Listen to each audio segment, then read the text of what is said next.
of the organization for which you're president? Yeah, it's a bit of a mouthful, I'm not going to lie.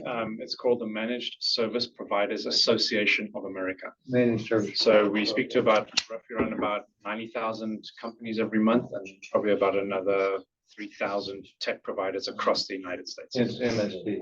Yeah. You want me to hit play slideshow? Yeah, that'd be great, if you don't mind. Yeah. Okay. There we go.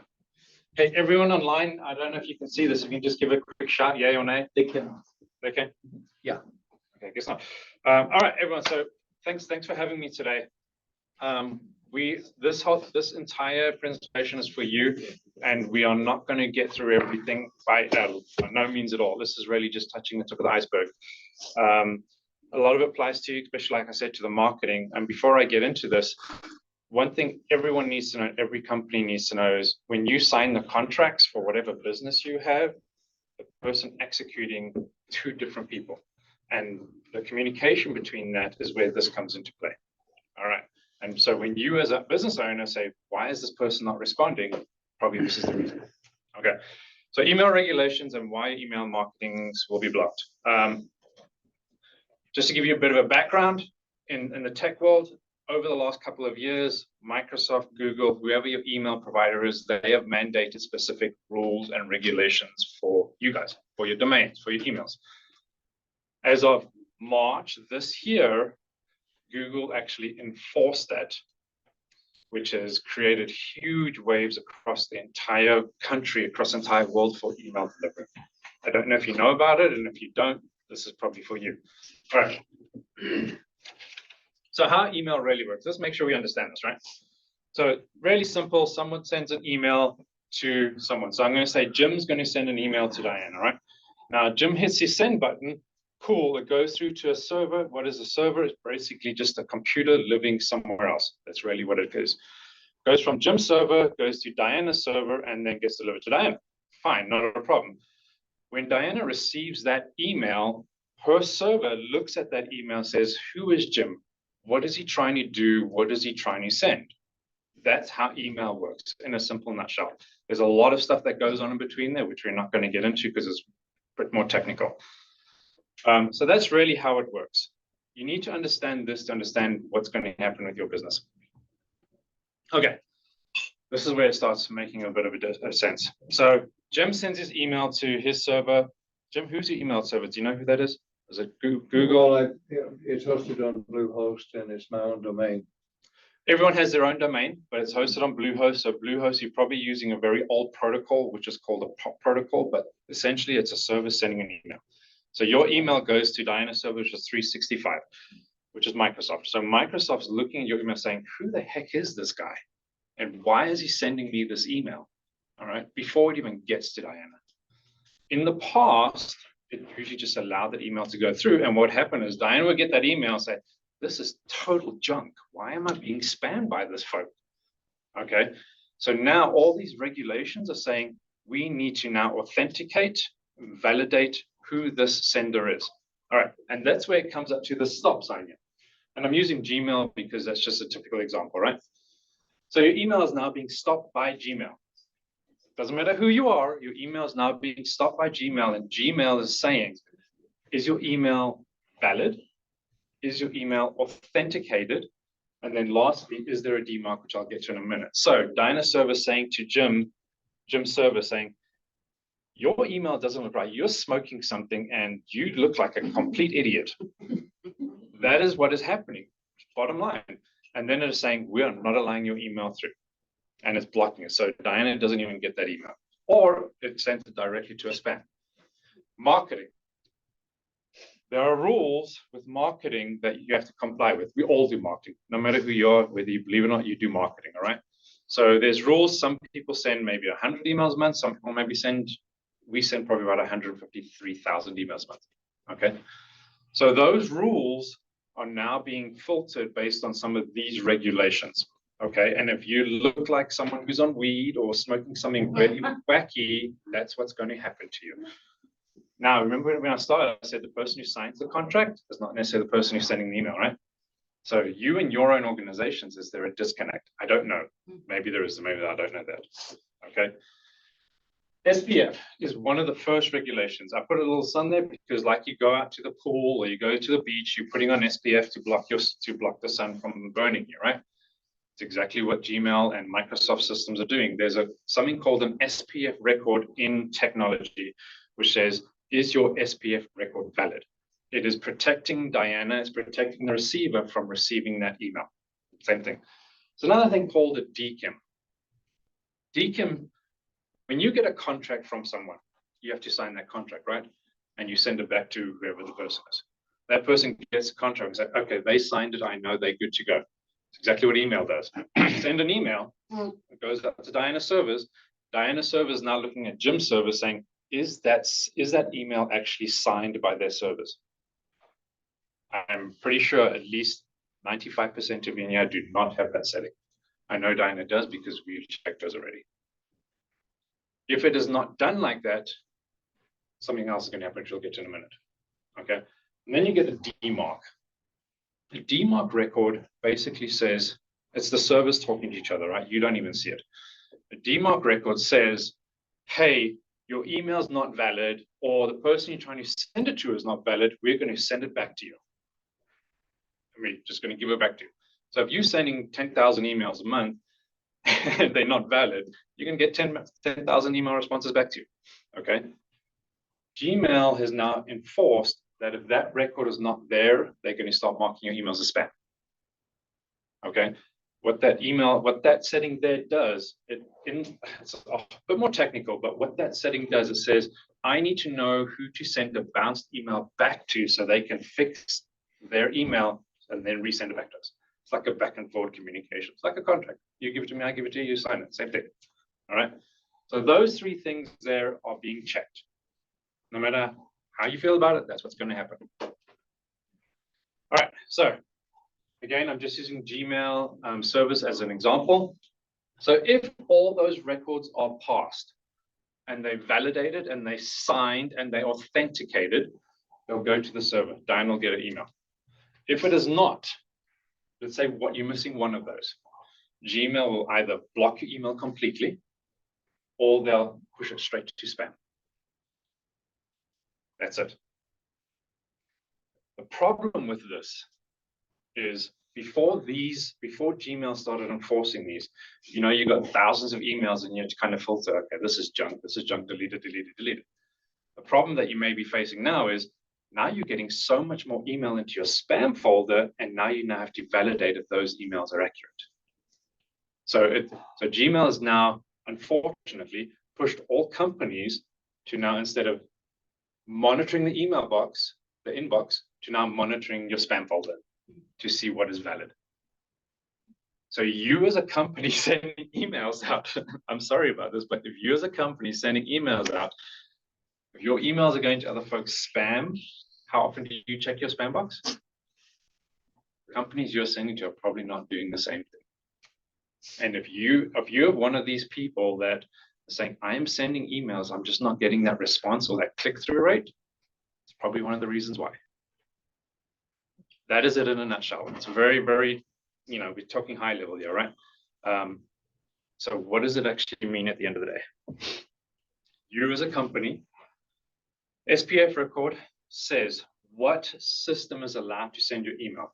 Now, Jim, you said you have your own domain, so you send your own domain email. Fantastic. Who uses a marketing system here? MailChimp, Bluehost. I know you do, Diane. Okay, what are they? MailChimp, right? Yeah.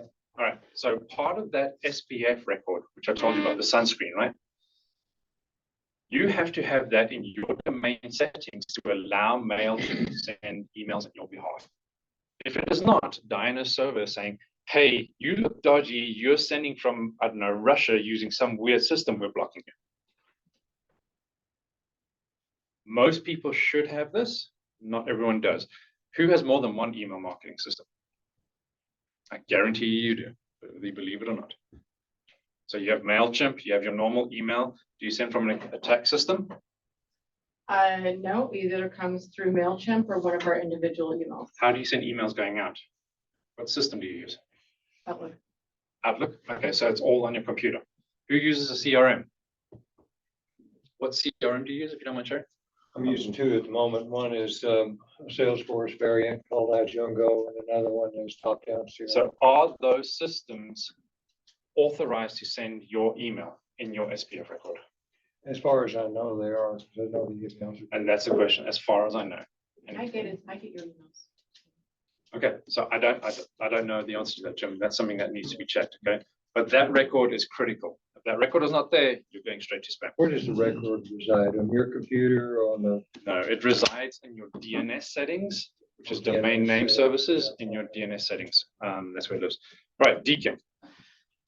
DKIM is the signature on your contract, signature on your email service give out, right? It's one setting. Honestly, to be really honest with you, it takes about 20 minutes to fix if you don't have it. It's really simple to do, but don't ask me why, but a lot of tech providers just don't do it, or they just forget about it. There's a few steps involved in it, but it's pretty easy to do. DKIM, when Jim's server is sending the email to Diana, Jim's server is meant to digitally sign that email to saying that person is authorized, it's got a signature, and Diana's server is going to now look at it and say, okay, you're good to go. But that signature is missing from a lot of folks, a lot. And it's saying you are not authorized to send this email. The email itself is valid, but you're still not authorized to send it. So it's pushing it to spam. And then DMARC, which is what I explained to you, it's like bounce, like what happens to the email if it can't be delivered. When you send out an email through your CRM, you get bounce rates, right? Do you look at your bounce rates? What do you do with those? So if you have 20 emails that bounce, for whatever reason, right? Are you then removing them from your system? Because if you keep on sending them to that system, they're going to flag you and you're listed as a spammer. Simple as that. That's it. So what do you guys need? You need an SPF record for every system that sends an email. CRM, not Outlook, because Outlook's connected to your mail exchange. Your CRM, your MailChimp, your accounting system, if you're using like a third-party accounting system, websites. If you're using a website with a third-party plugin tool like my SMTP, you need those settings in there. If you're sending email through your website, is your website authorized in your settings to send those emails? If it is not, it's going to be marked as spam. DKIM signature, like I just said to you, the signal on the contract, and your DMARC, which monitors your bounce rate. If you guys want to check your own systems, that MX toolbox at the bottom, you just go to that website. It's free, it's public. Put in your domain name, hit find, and it'll kind of give you a little summary, and then you can hit the find problems button. Dinah, yours is fine because I've already done all yours. And then you'll be able to see where you are, okay? And then there's a number of things. So whoever does your tech, if you have your own internal tech guys, ask them. Ask them if your DKIM is critical. Ask them if that is set up, okay? If it's not, they need to do it. Honestly, all of these things take about maximum, everything here takes about an hour to do. These are the regulations that are being mandated and enforced. Google started in March. In the coming months, Microsoft's already doing it. Yahoo's starting to follow soon. There's a lot of rules around how much email constitutes for these new policies. But in all truth and honesty, I speak to a lot of tech providers and I see a lot of people calling me and saying, hey, I'm trying to send an email in my Outlook. No one's getting it or no one's responding. The simple fact is that it's starting to push now to small emails as well. That's the bottom line. Questions?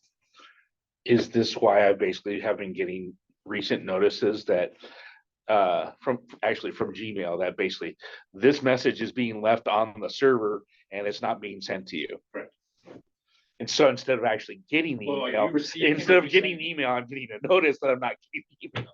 Yes, people who are trying to send you emails, that's exactly it. Exactly. Yeah. Yeah, I published a newsletter yesterday out of MailChimp, and I've been doing it regularly, and I would have 1 or 2 bounces. I had like 20 yesterday. Listen, bounces are critical, right? Don't ignore bounces. Because what happens is you get 3 types of bounces. You get an internal bounce, you get a soft bounce, and you get a hard bounce. A soft bounce is maybe the user's email box is full, or maybe they're on leave, or whatever, something like that, or an auto reply. Fine, not a problem. Hard bounce is usually the email doesn't exist. The email has been blocked. And if you keep on sending to that, you'll get blacklisted. Once you're blacklisted, it is a nightmare. To get off a blacklist takes months. Once you're on a blacklist, your delivery rate's just going to plummet. That's a simple fact. Thanks for coming and talk to us today. Sure. Because this is something that not even a lot of decent sized companies know. Correct. And this explains something because I had an email exchange with somebody about a week ago and it came across labeled as spam. And but I knew who it was coming from and it got through. And I told him, hey, you should talk to your guys because this is coming out of spam. I had no idea why. I think that's probably why. Because they So do now not I have a can get decom. back to it with like extra value saying, ooh, I think I figured out why your email's getting home. Because if it's not, it can't just be me. So you said that, you know, the major providers are, but everybody else who also does email has to do this as well by federal regs, correct? That's a good question, that. No, not by federal regulations. There's a lot of laws with regards to email campaigns and et cetera, et cetera. Gmail made this move in an effort to reduce the number of spam complaints, the number of spam hitting their systems, which is a good thing. So it's a good thing, right? A lot of these email providers have been doing this for a long time. Only now they're starting to enforce it, which is why I'm starting to see those messages, which is why emails are starting to decrease. So spam's starting to decrease.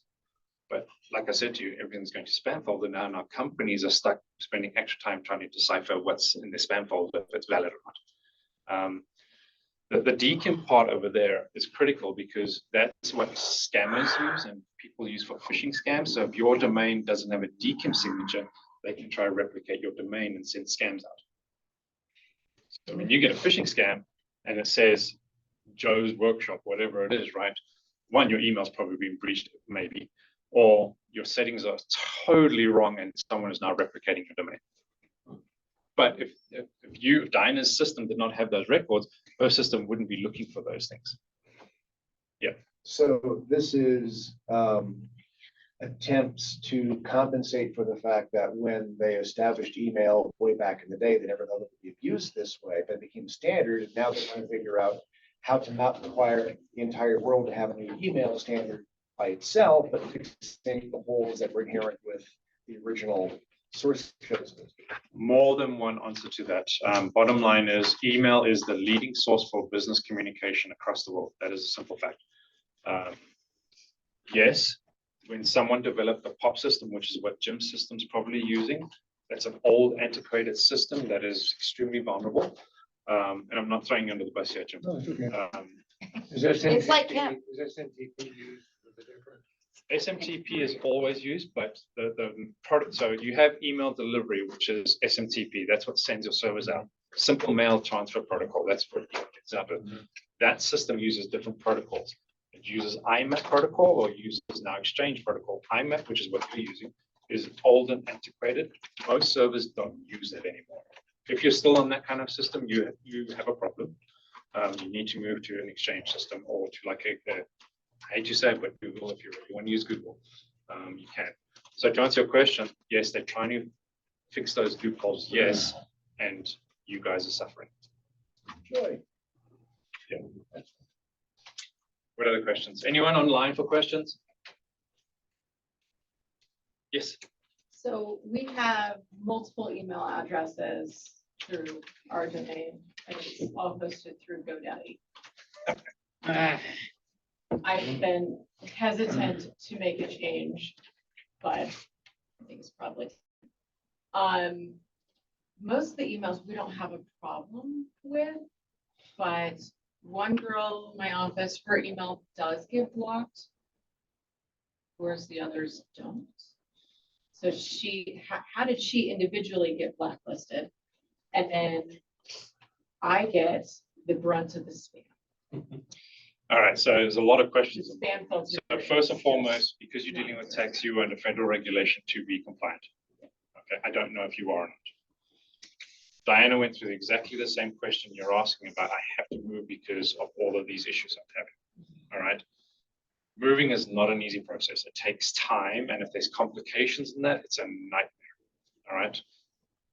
But in the long run, it is going to be better for you. Okay.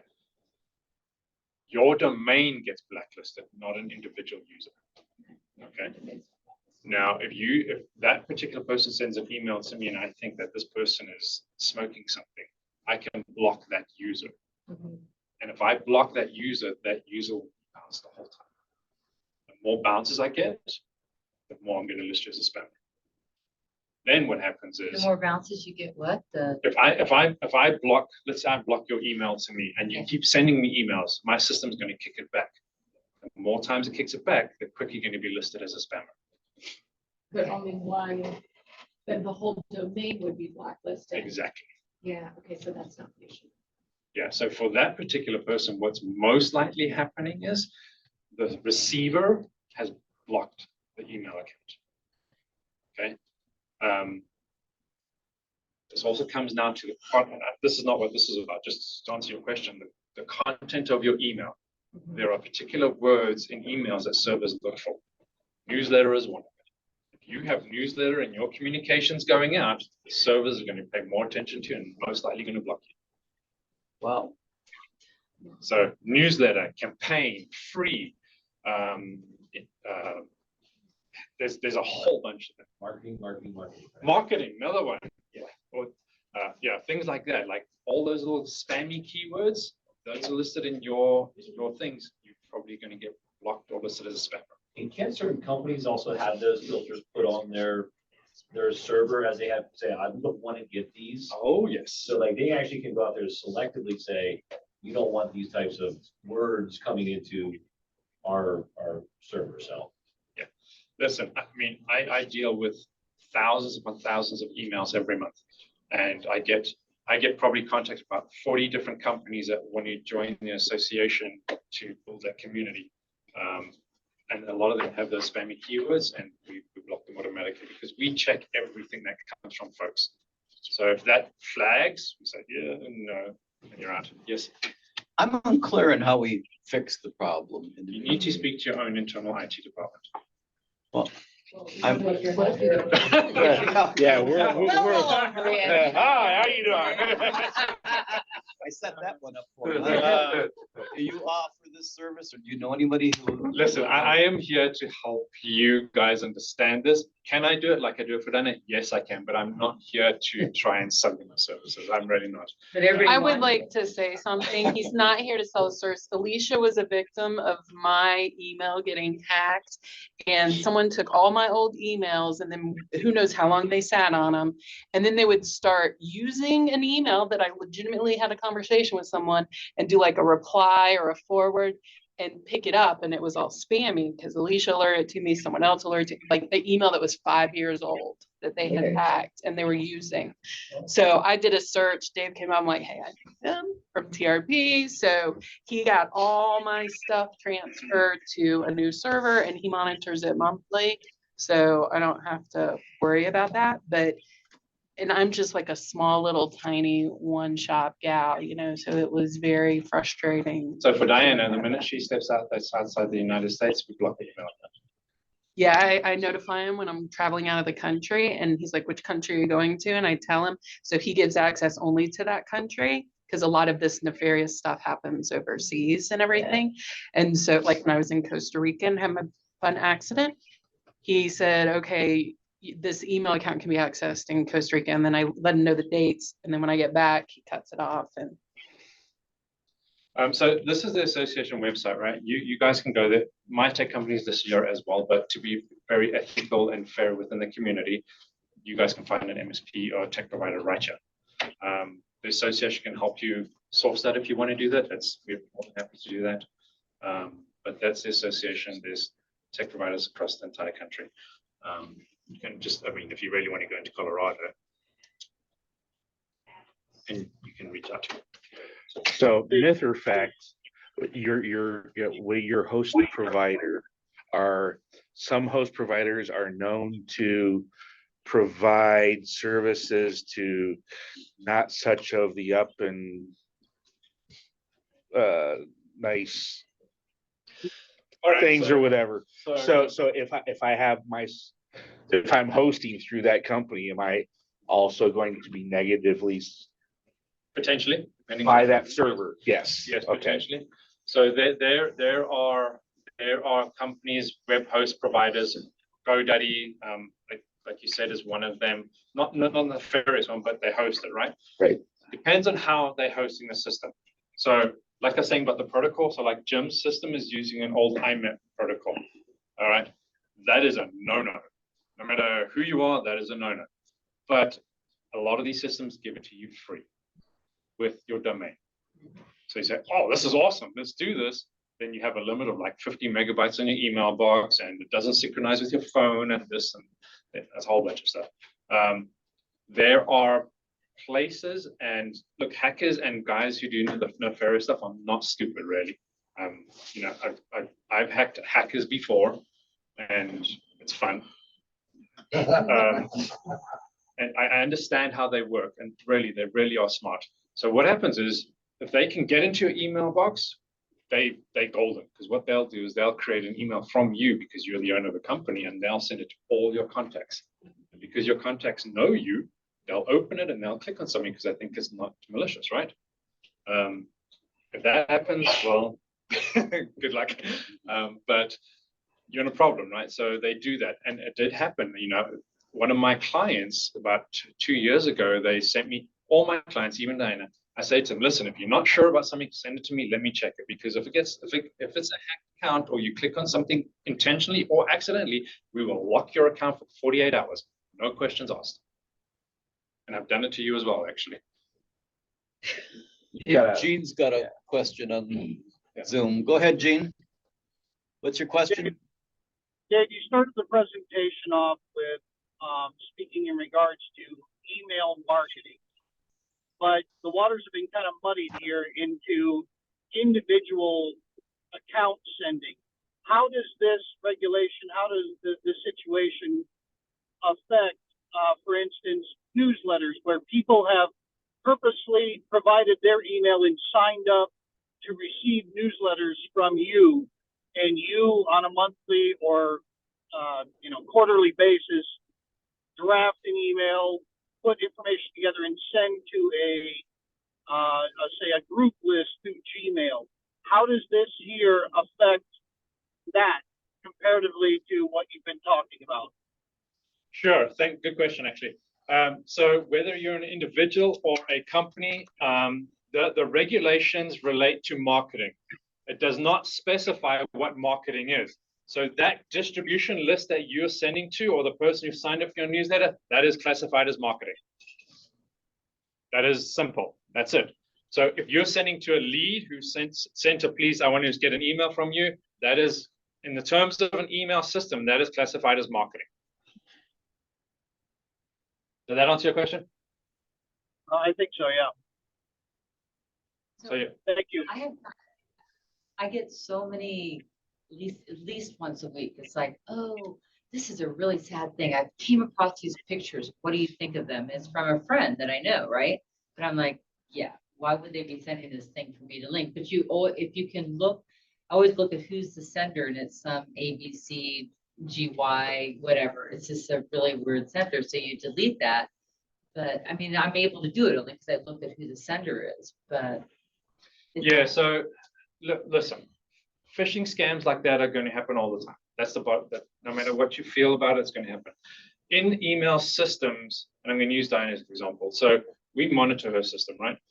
When we see a sudden increase in emails, we will block her accounts because we need to understand what's going on. Or if we see a sudden increase in outgoing emails, I think once you get to 500, we'll automatically lock the account until we can understand why those emails are being sent out. Okay. When those emails come across, the sender is critical. So, you know, when you see an email, you look at the name of the person sending, right? But sometimes behind brackets, you'll see the actual email address or the domain it's being sent from. That's a scammer. They say, I am, I don't know, Joe Schmo from Amazon, but Amazon may have an extra dot in it, or may have an extra Z in it, or the O may be an A. And because you're business owners, you don't have time to look at that. You say, oh, nice person, click, let's go. And then you're pretty much screwed, excuse my language. Because once you click on that, they then have, Depends what it is. Some hackers will send you emails. You click on it, it'll automatically download something to machine and give them access. Some of them will ask you to log into your email account and they'll make a Microsoft page or a Gmail page that looks legitimate.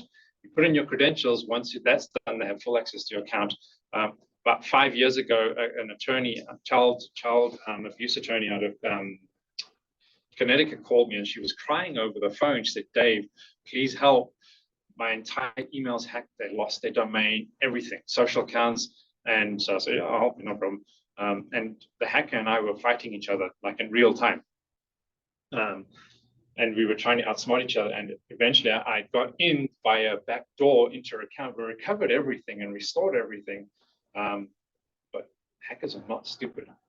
Let me reinforce that. Hackers are not dumb. They're really not. And they will go after you because you as a business owner have access to so many more people. And hackers, can they sit in your system unnoticed? Yes. Or that's another thing. 100%. They'll get in, they'll break in, they'll come back a year, 3 or 5 later. So for those of you under federal regulation, tax, I don't know if anyone's medical here, PCI, you are required by law to have systems in place to mitigate, scan, and update your systems. If you do not, no matter what happens, if you do not, you're automatically liable, automatically. If you have something in place, but it is not doing the job or you're not actually executing, you're automatically liable. No question about it.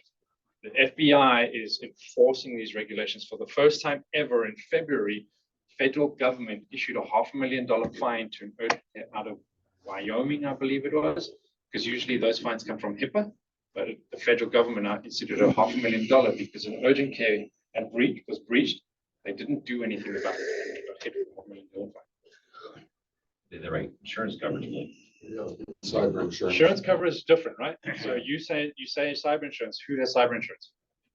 Like, yeah, I sell it. You do not have cyber insurance, you're wrong. And if you do not have cyber insurance, you're wrong. And I'll be perfectly honest with you. I'm going to be very blunt with you. All right. Now you're in cyber insurance. What does it cover? It covers breaches, intrusions, it covers quite a bit. If it's covering intrusions, what are you doing for intrusion protection? Sonic wall. So That is Sonic Wall based on your network. What are you doing on endpoints? Because you travel, right? I Do do, you but have I don't remote take staff? any data offsite with me. Do you have remote staff?